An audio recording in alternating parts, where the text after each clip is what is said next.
It's your boy HifiVega, and today I'm here to talk about the top 5 multi-channel amps, meaning 5 channels and up, that I'm either interested in or that I think are great. This list is in no particular order, so without further ado, let's jump into my number 1 pick. This video is brought to you by monthly Patreon show sponsor, David Kozlik. My first pick is the JP95. Now this amp has been tested by my good buddy Derek. Obviously I will leave a link in the description below so you can check that out. But let's quickly go over the ratings and what it actually did, and we'll just otherwise kind of check the amp out itself. So this amp is rated 120 watts by 4 and 400 watts by 1 at 4 ohms.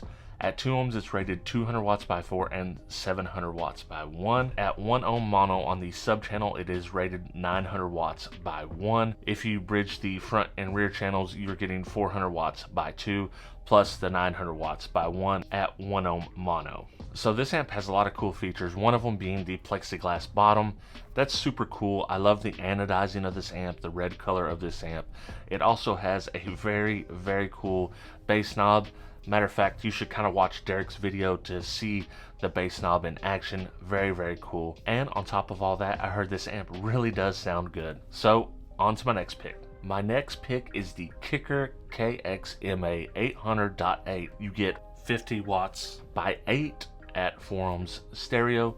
At 2 ohms stereo, you get 100 watts by 8. So basically 800 watts, all for your mid-range. You can bridge 2 of the channels at 4 ohms and get 200 watts for a subwoofer, which is really good, leaving you 6 channels to do your front stage. So very versatile amp. It comes in at $720. In my opinion, for an amp of this caliber, is very reasonable. You get all of the same features that you got with the KX amp, but you get it in a marine rated package. So you have the bass restoration, which is a really cool feature that most people don't know about. You also have the Kicker EQ, and you have the super dope clip light in the gain. So as you turn the gain up, once you get to clipping, you will see it. 100 watts by 8 channels is really amazing, and you could literally do a whole system on this amp. Subwoofer, front stage, bi-amped, and rear fill 1 amp. And that's why this is on my list. I have not got a chance to use this amp, but I've used several of the KX amps, and I'm assuming this is going to be exactly the same. You're going to be very happy with the performance. They sound good, they work well. Very solid amp. So with that being said, let's jump straight to my next pick. For my next pick, I'm going with the AudioControl D-6.1200. This is a full DSP 6-channel amp. You're getting 125 watts by 6 at 4 ohms, 200 watts by 6 at 2 ohms, 400 watts by 3 at 4 ohm bridge. So you got a lot of versatility in this amp as well. Much like the Kicker, you could do this with a front stage active and a sub at 400 watts on the rear channel, or you could do a front stage passive with rear fill and then sub on the rear 400 watt channel, or you could do a complete 3-way set with this amp and have the DSP and everything built right in. Another cool feature of this amp is you can use the outputs and have those DSP'd as well to your sub channel, so you're technically kind of getting like an 8-channel DSP built in on this. And at $1,200, I think that while on the expensive side for amps, when you factor in a full DSP, 8-channel DSP, and a full 125 watts by 6 at 4 ohm stereo, I think that this is really kind of the sweet spot. If you're not looking to add a bunch of separate components and you kind of want one whole amp for mid-range, maybe a subwoofer, or one whole amp for a 3-way set and then add a subwoofer amp that you can also control with the DSP, this might be right up your alley. So for my next pick, I've got another 8-channel amp. We've seen the Kicker 8-channel amp. That amp was over $800. So if you want 8 channels and you're on a little bit more of a budget, I've got the perfect pick for you, and I just happened to pick one up recently. It is the JBL DSP 4086. So this is 40 watts by 8 at 4 ohm stereo and 60 watts by 8 at 2 ohm stereo. Now that's not a lot of power, but the power in this amp is the DSP.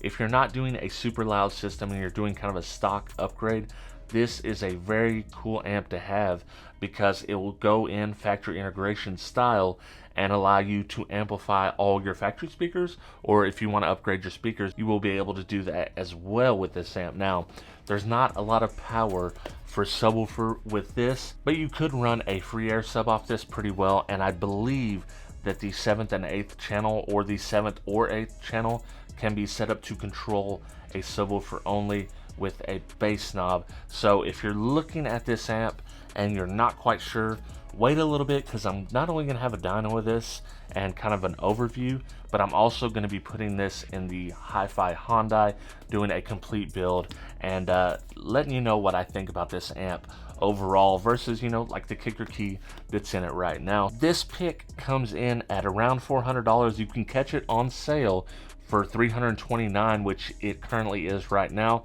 Hopefully it's still on sale by the time this video comes out.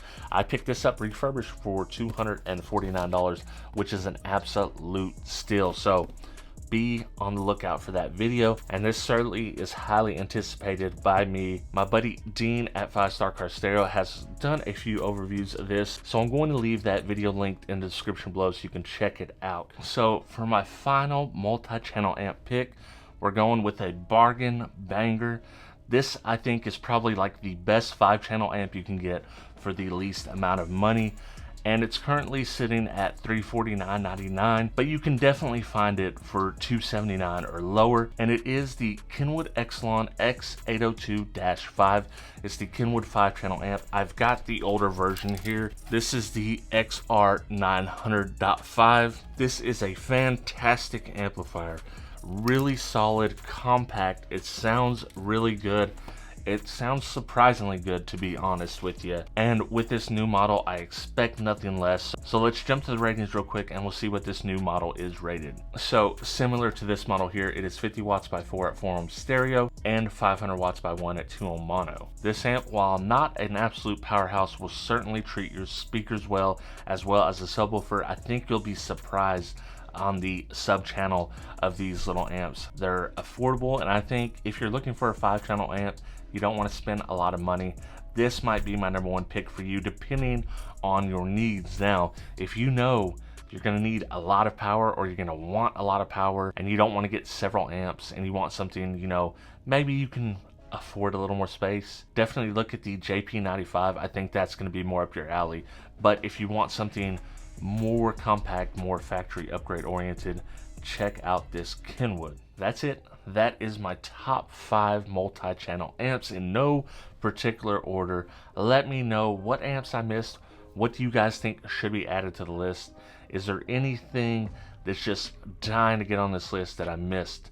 I definitely want to know what your experiences are with maybe some of the amps that I've mentioned, or the amps that I haven't mentioned that I should have mentioned. Leave those in the comments below. And with all that being said, I hope you did enjoy this video. If you like stuff like this, make sure you hit the subscribe button.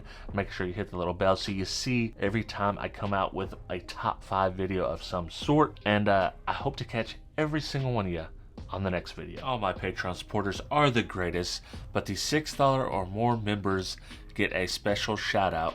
That is 2001 Monolithic, Gene Nava, Joaquin Juarez, El Fuego Audio, Travis McClendon, Brandon Hanna, William Berg, Boxboy, Audio Sound Solutions, Jesus Tires, Dennis Carmel Jr., Scott Dilbeck, D. Stewart, David Kozlik, Scott McCord, Matthew Tolberg, Debo Bass, Cornut, Trucker 9000, Bobby Burkett, Kevin Lautner, James Childers, Baba, and Thomas Marshall. For as little as $2 a month, you can get access to an exclusive Patreon-only stream, as well as a bunch of behind-the-scenes footage, all kinds of fun stuff. If any of this interests you, please check me out at patreon.com/HifiVega.